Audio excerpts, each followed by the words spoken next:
Welcome to the Timeless Tales Library, where each story is a soft key that unlocks the quiet spaces of your imagination.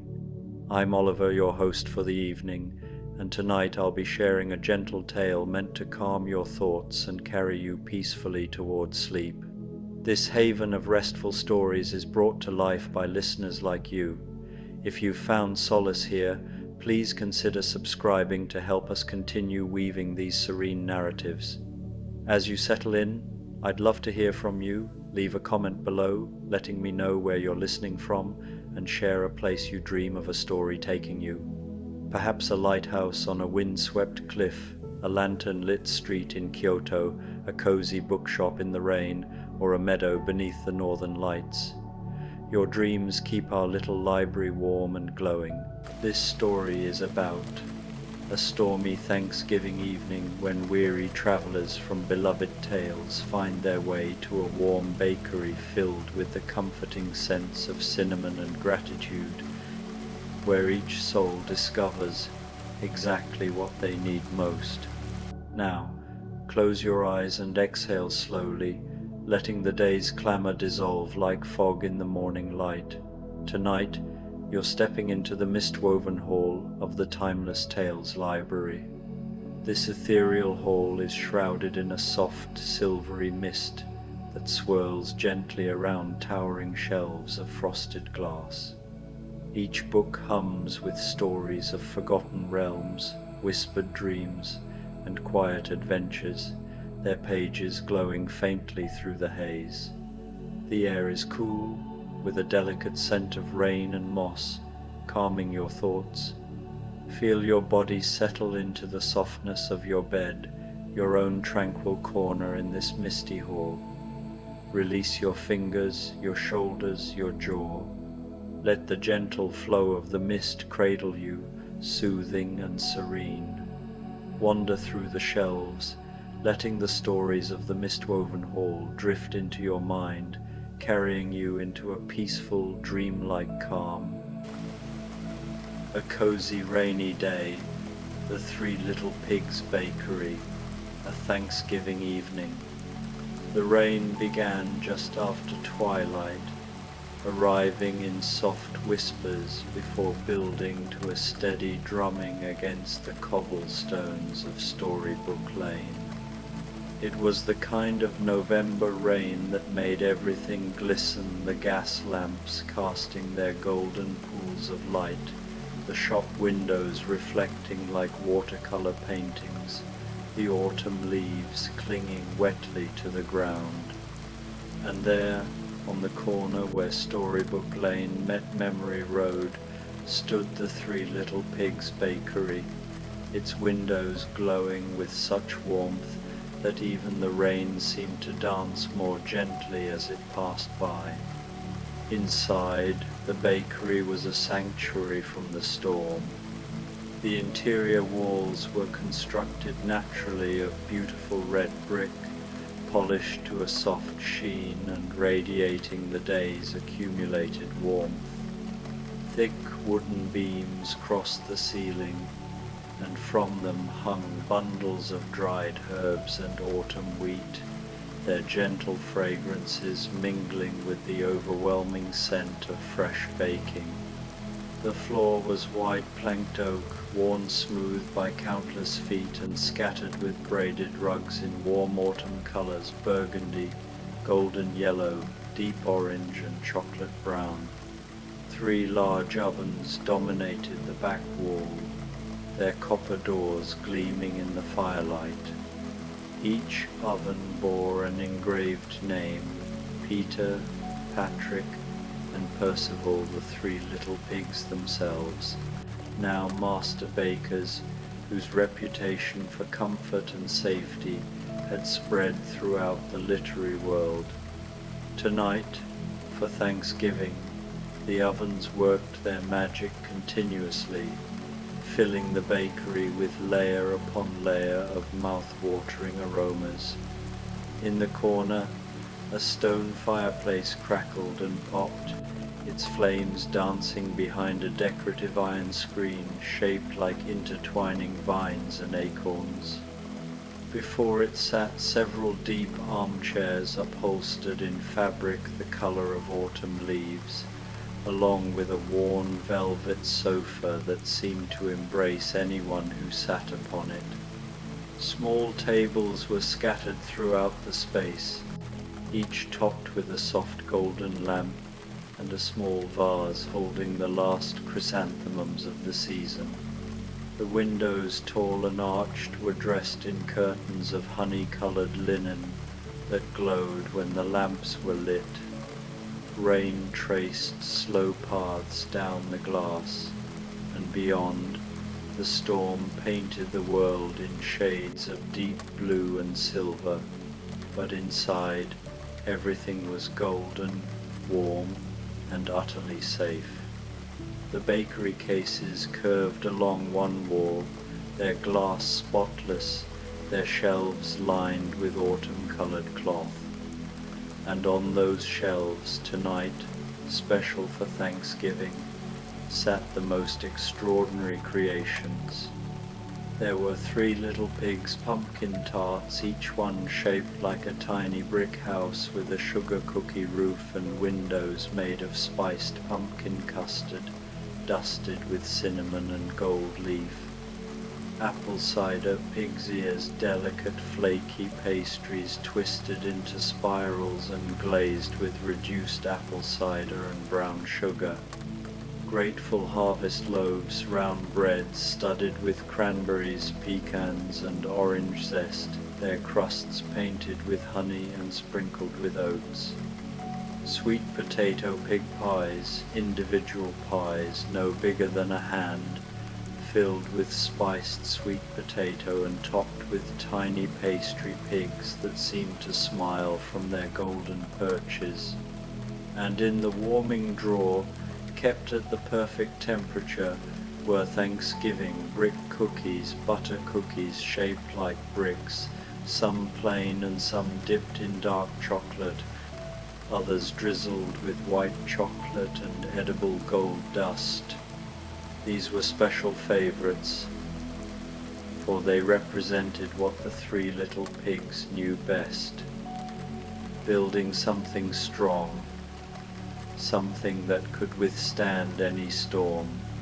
Behind the counter, movement suggested the presence of the bakers themselves, though they worked with such quiet efficiency that they seemed almost like benevolent spirits, appearing exactly when needed and fading back into their work when the moment passed.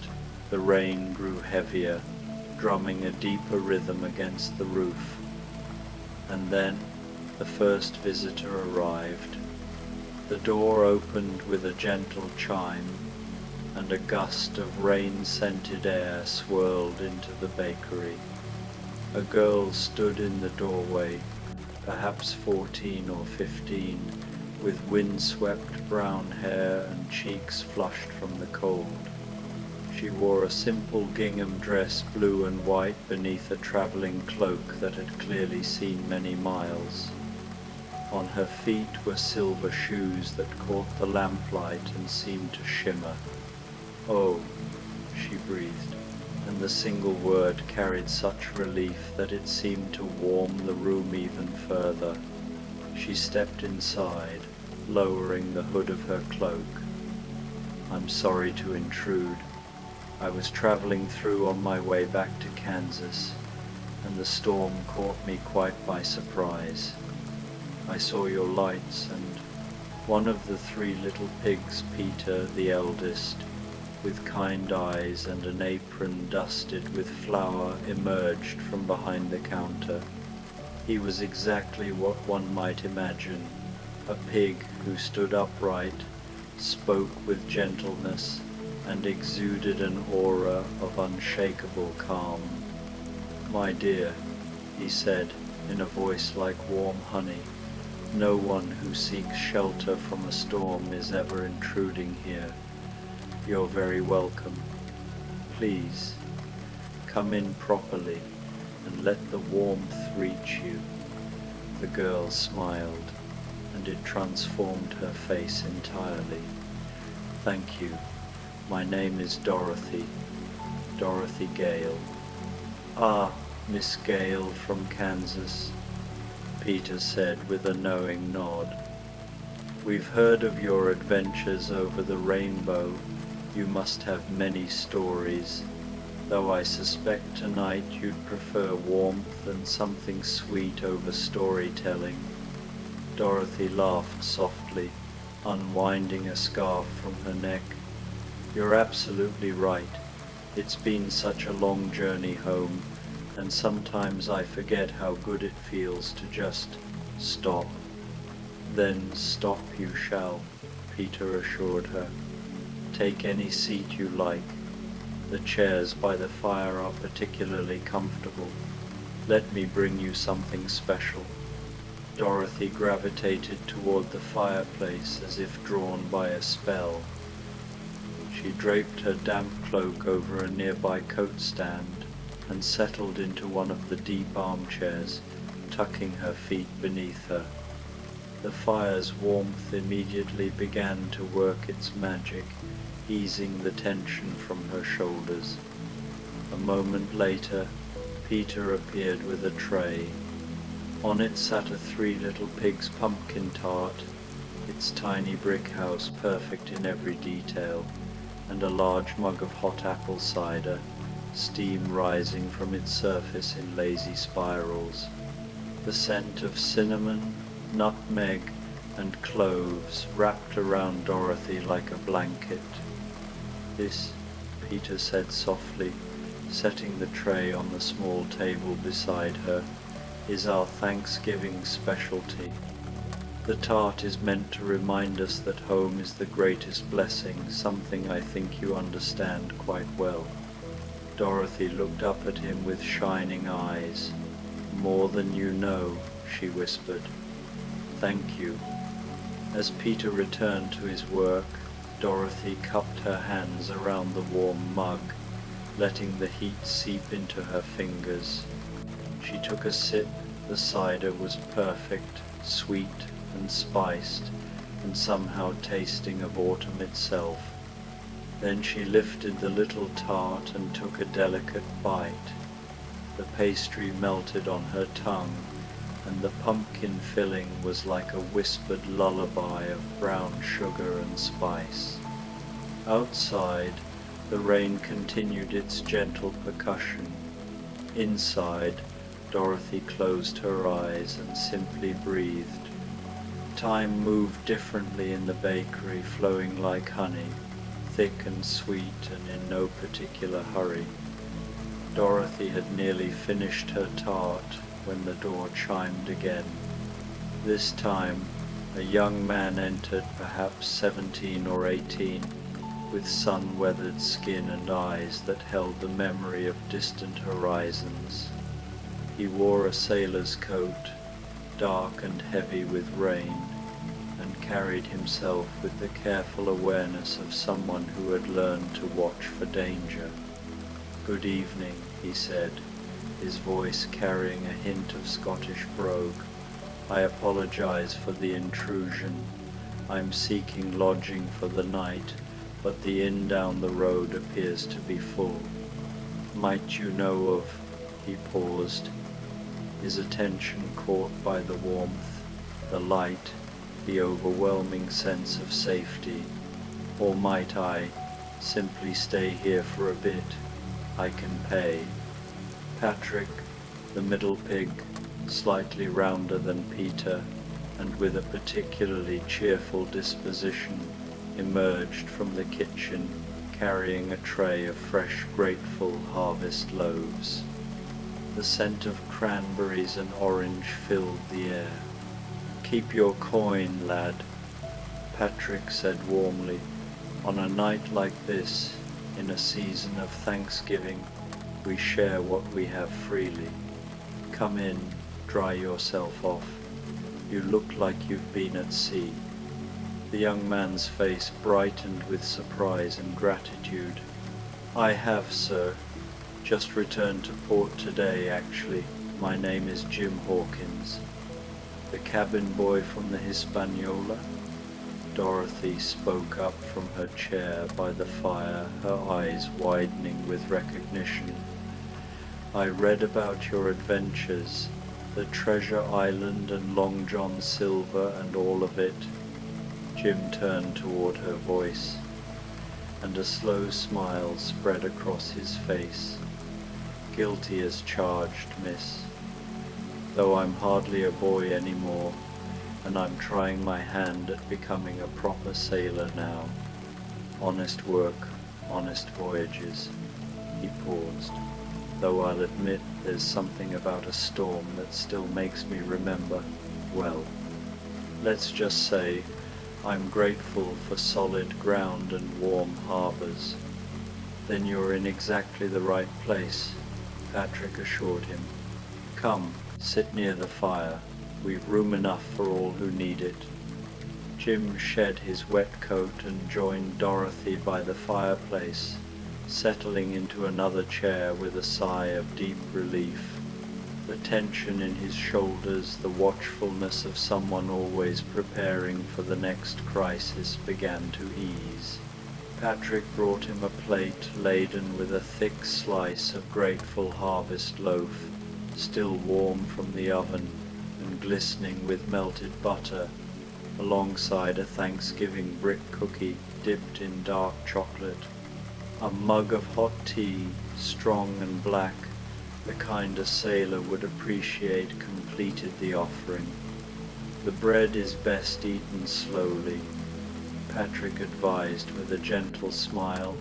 Let each bite settle. There's no rush here, no storms to outrun, no battles to fight, just warmth and time.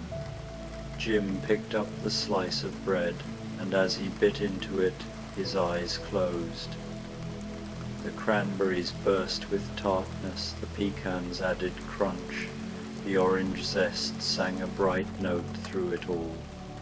It was the taste of gratitude itself, of harvest and home and the simple blessing of survival. Thank you, he said quietly. It's been a long time since I've felt this, safe. Dorothy reached over and patted his arm. I understand completely. And so they sat together, two young people from very different adventures, sharing the silence and the warmth and the gentle music of rain against glass.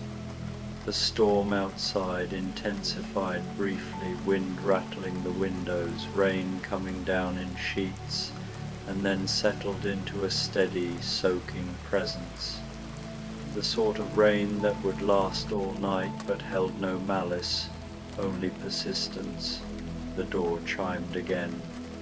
A young woman entered, shaking rain from an old umbrella that had clearly seen better days.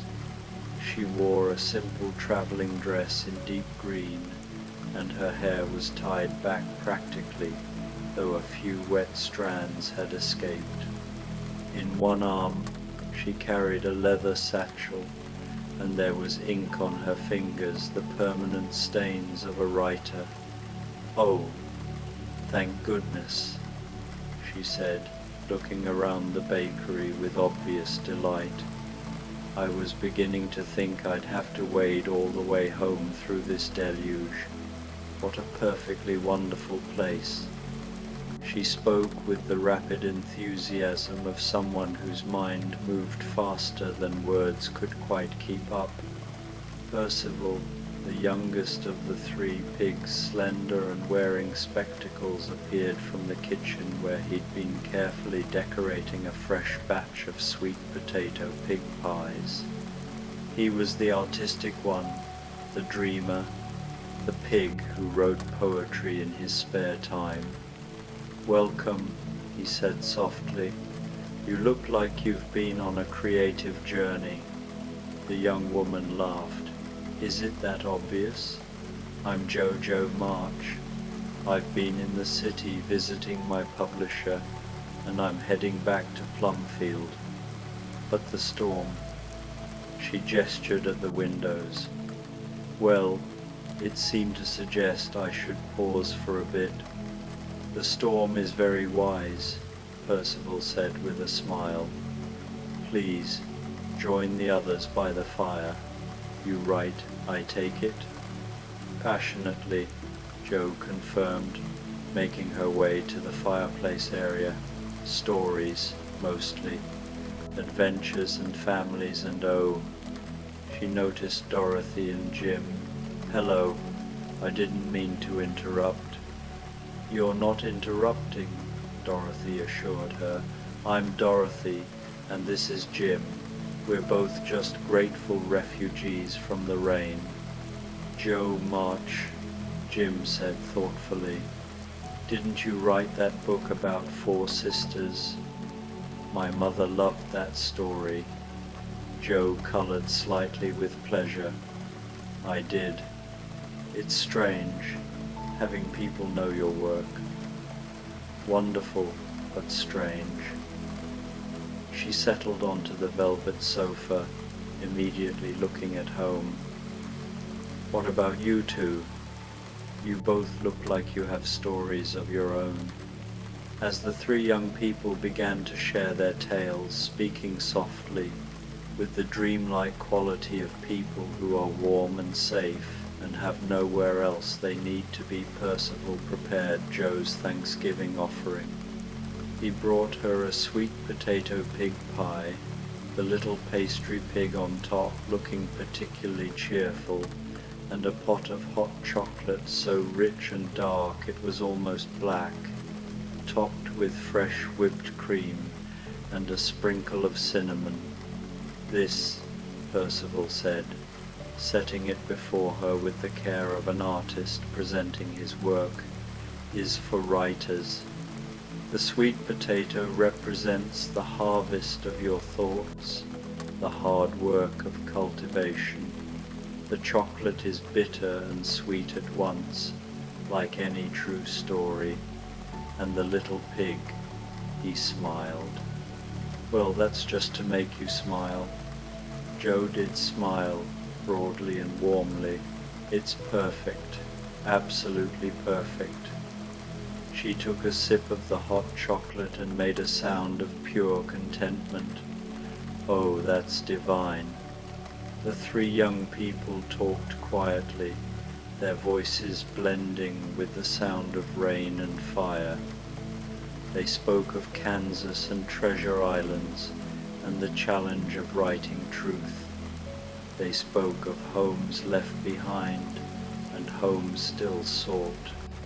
And gradually their stories gave way to comfortable silence, each person lost in their own thoughts, held safely by the warm presence of the bakery and each other.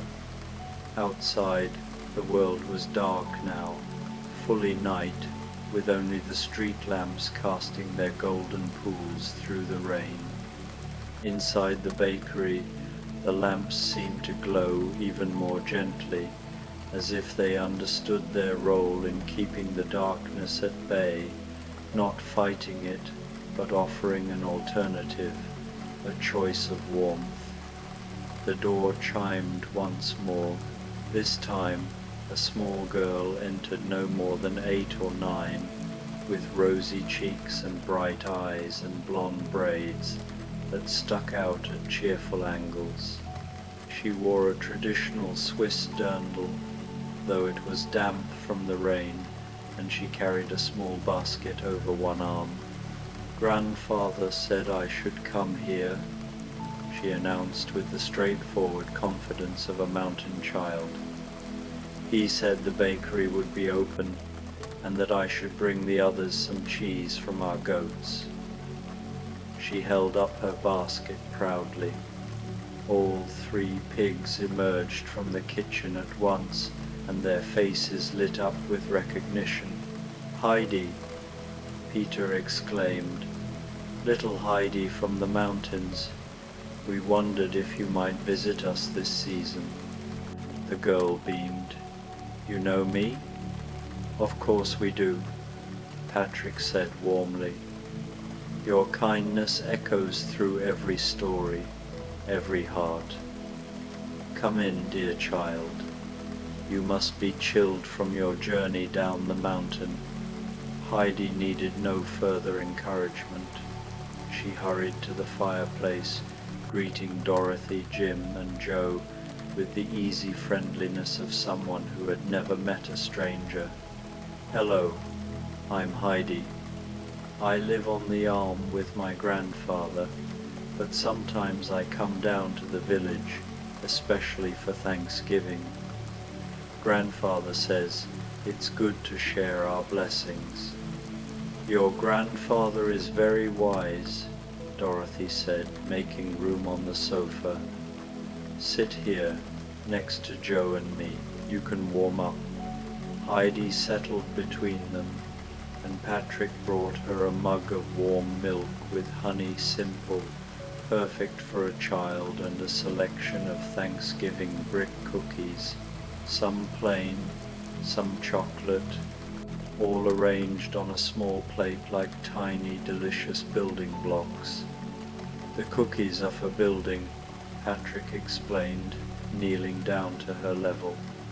"You can eat them, of course, but first you might try stacking them, making shapes. We like to remember that building, creating something strong and good is its own kind of blessing." Heidi's eyes went wide with delight, and she immediately began arranging the cookies, narrating softly to herself as she built a tiny cookie house. The others watched with gentle amusement, and Joe pulled out a small notebook, unable to resist sketching the scene. "This is exactly what I needed," Joe murmured, "to remember what's real, what's good." Jim nodded slowly. "There's something about children, isn't there? The way they can still find joy in simple things. I'd forgotten that." "Then it's good you're remembering now," Dorothy said softly. They sat together, the four of them now, watching Heidi build her cookie house, listening to the rain, feeling the warmth of the fire and the deeper warmth of companionship. The bakery held them all gently, asking nothing, offering everything. Time continued its honey slow flow. The fire burned down to perfect coals and was replenished. Fresh batches of treats emerged from the ovens, filling the air with new waves of cinnamon and nutmeg and butter and sugar. The rain maintained its steady rhythm, sometimes louder, sometimes softer, but always present a lullaby for the weary world. And then, so quietly that at first no one noticed, the door opened one last time. A small figure slipped inside a girl no bigger than Heidi, but thin, so terribly thin, with enormous eyes and clothes that spoke of desperate poverty. She wore a ragged shawl that did nothing to keep out the cold, and her feet were bare despite the November chill. In her hand she clutched a small bundle of matches. She stood just inside the door, as if afraid to enter fully, as if waiting for someone to tell her to leave. It was Heidi who noticed her first. "Oh," she exclaimed softly, "you're all wet and cold. Come sit with us." The small girl flinched, then looked toward the fireplace with such longing that it made something in the room ache. I shouldn't," she whispered in a voice like rustling paper. "I'm meant to be selling matches. I'm not supposed to go inside anywhere, not until I've sold them all." Peter approached her slowly, carefully, as one might approach a frightened bird. "My dear child," he said gently, "on Thanksgiving no one should be outside in the cold, especially not to sell matches we don't need." He paused. "What's your name?" The girl hesitated, then whispered, I don't have a proper name in my story, people just call me the Little Match Girl. Something shifted in the bakery then, a collective drawing of breath, a shared recognition. They all knew her story, the tragic tale of the little girl who froze in the snow, who lit her matches to see visions of warmth before she died. But this was not that night. This was a different story, a different ending. Not here, Dorothy said firmly, rising from her chair. That's not happening here. She crossed to the girl and knelt down. You're safe. Come with me. She took the little match girl's hand, so small, so cold, and led her to the fireside. The others immediately made space, and Heidi wrapped her own shawl around the girl's shoulders, not caring that her mountain clothes were warm enough without it. The three pigs moved as one unit, preparing something special. They brought hot soup first, a simple, nourishing broth with vegetables and herbs, served in a bread bowl that could be eaten. They brought warm milk with honey. They brought the softest of the grateful harvest loaves, torn into pieces so small hands could manage them. And they brought Thanksgiving brick cookies, enough to share, enough to save, enough to promise that there would always be more. The little match girl ate slowly, carefully, as if each bite were a prayer. Tears slipped down her cheeks, though she smiled through them. I always dreamed of this, she whispered. When I lit the matches, I saw grandmothers and feasts and warmth, but I never thought. Dreams can come true, Heidi said solemnly. My grandfather says so. You just have to find the right place. And this, Jim added quietly, is definitely the right place. Joe had stopped taking notes. Some moments, she realized, were meant to be lived, not recorded. She simply sat close to the little match girl, offering her presence, her warmth. The three pigs retreated to give them space, but their eyes were soft, and Peter wiped away a tear with the corner of his apron. This was why they built the bakery, why they kept it warm, why they baked through every storm, for moments exactly like this. The hours passed in gentle measure. The storm outside began, finally, to ease. The rain softened from a drumbeat to a whisper, and between the clouds, a few stars became visible.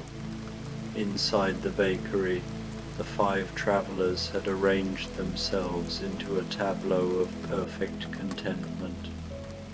Heidi had curled up on the sofa, her head in Joe's lap, fast asleep with a soft smile on her face. The little match girl sat in Dorothy's chair, wrapped in blankets, her matches set carefully aside and forgotten, a half-eaten cookie still in her hand as she dozed. Jim had pulled his chair closer to the fire, his tea mug empty beside him, his eyes half closed in the kind of rest that comes only when one feels completely safe.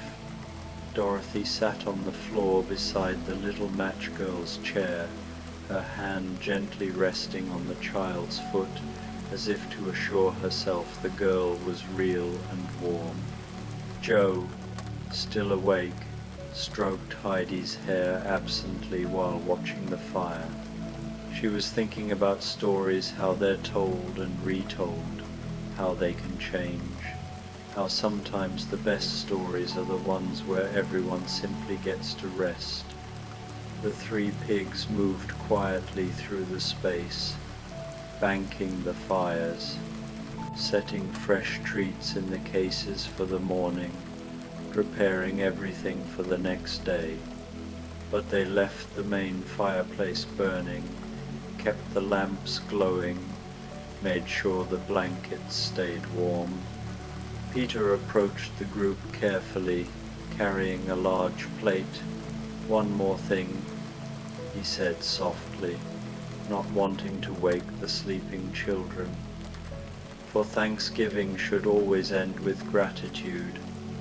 On the plate were 5 perfect apple cider pig's ears, one for each traveler, glazed and golden and still warm from the oven. Jim roused himself enough to take one, as did Dorothy and Joe. They would save the others for when the children woke. "I'm grateful," Dorothy said quietly, "for shelter, for kindness, for the reminder that there are still places in the world where strangers care for each other." "I'm grateful," Jim added, "for solid ground, for peaceful harbors, for the chance to remember that not every adventure has to be dangerous." "I'm grateful," Joe said, her voice thick with emotion, "for stories that have happy middles, not just endings, middles. Moments like this, where nothing is resolved but everything is okay." Peter smiled. "And we 3 are grateful," he said, gesturing to his brothers, "for travelers who let us offer them comfort, for the privilege of building something that lasts, something that shelters. We learned long ago that the strongest house isn't the one that keeps everything out, it's the one that welcomes the right things in." They ate their pastry slowly, savoring each bite, letting the sweet tart glaze of apple cider and the buttery layers of pastry dissolve on their tongues. Outside, the rain had stopped entirely now, leaving behind only the musical sound of water dripping from eaves, the soft percussion of a storm's end. The little match girl stirred in her sleep and murmured something soft. Dorothy leaned closer, listening, and heard, "Warm, so warm." She smiled and adjusted the blanket around the child. As the night deepened toward its quietest hours, the bakery settled into a profound peace. The fire burned low but steady, the lamps dimmed to a gentle amber glow. The ovens cooled, their work done, radiating their stored warmth into the space. One by one, the travelers found their own perfect positions of rest. Jim leaned back in his chair, his arms crossed over his chest, his breathing slow and even.